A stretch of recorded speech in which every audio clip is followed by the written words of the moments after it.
ঝালকাঠির সুগন্ধ বিষখালী নদীতে নিষেধাজ্ঞার মধ্যে অবৈধভাবে ইলিশ শিকারের দায়ে ৯ জেলেকে ১ মাস করে কারাদণ্ড দিয়েছে ভ্রাম্যমাণ আদালত। অভিযানে ৩৭,০০০ মিটার অবৈধ কারেন্ট জাল ও একটি মাছ ধরা নৌকা জব্দ করেছে মৎস্য বিভাগ। এদিকে ভোলায় নিষেধাজ্ঞা উপেক্ষা করে ইলিশ ধরা ও বিক্রির অভিযোগে ৭ জনকে আটক করা হয়েছে। এছাড়া অবরোধের সময় কর্মহীন জেলেদের ২৫ কেজি করে চাল দিয়েছে জেলা প্রশাসন। গত ২৪ ঘন্টায় ১৮টি টিম অভিযান চালিয়ে ৩,৫৫,০০০ মিটার জাল, ২৪ কেজি ইলিশ মাছ জব্দ করেছে জেলা মৎস্য বিভাগ।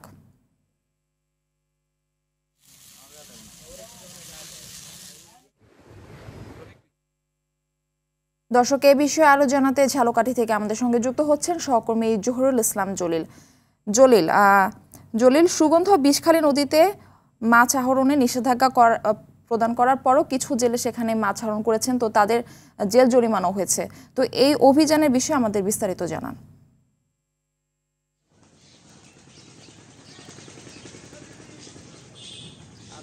এই মুহূর্তে আমি দাঁড়িয়ে আছি নদী ছাড়াও কিন্তু ঝালকাঠি সুগন্ধ এবং বিষখালী নদীকে ৬টি পয়েন্টে কিন্তু যে ইলিশ রক্ষার যে কার্যক্রম সেই কার্যক্রম বাস্তবায়নের জন্য মৎস্য বিভাগ জেলা প্রশাসনের সহায়তায় কিন্তু অভিযান পরিচালনা করছেন ৪টি টিম দুভাগে সকাল এবং রাতে।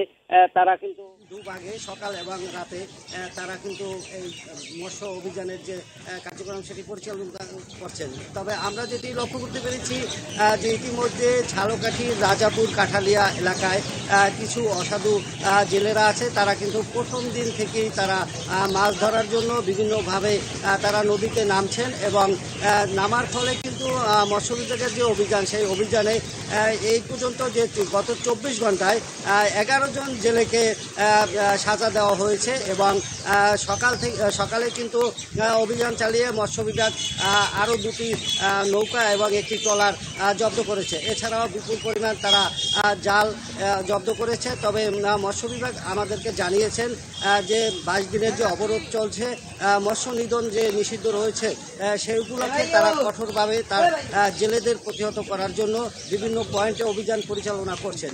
ঝালকাঠি জেলায় কিন্তু ইতিমধ্যে যে ৩৭০০ জেলে রয়েছেন নিবন্ধিত, তাদেরকে ২৫ কেজি করে যে চাল দেওয়া হয়েছে সেটিও মৎস্য বিভাগ আমাদেরকে নিশ্চিত করেছেন। তারপরেও কিন্তু যে মৎস্য শিকারে কিছু কিছু অসাধু জেলেরা এই মুহূর্তে নদীতে মাছ শিকারে নামছেন এবং তারা কারেন্ট জাল ব্যবহার করছেন। তবে তাদের কিছুতেই প্রতিরোধ করা যাচ্ছে না।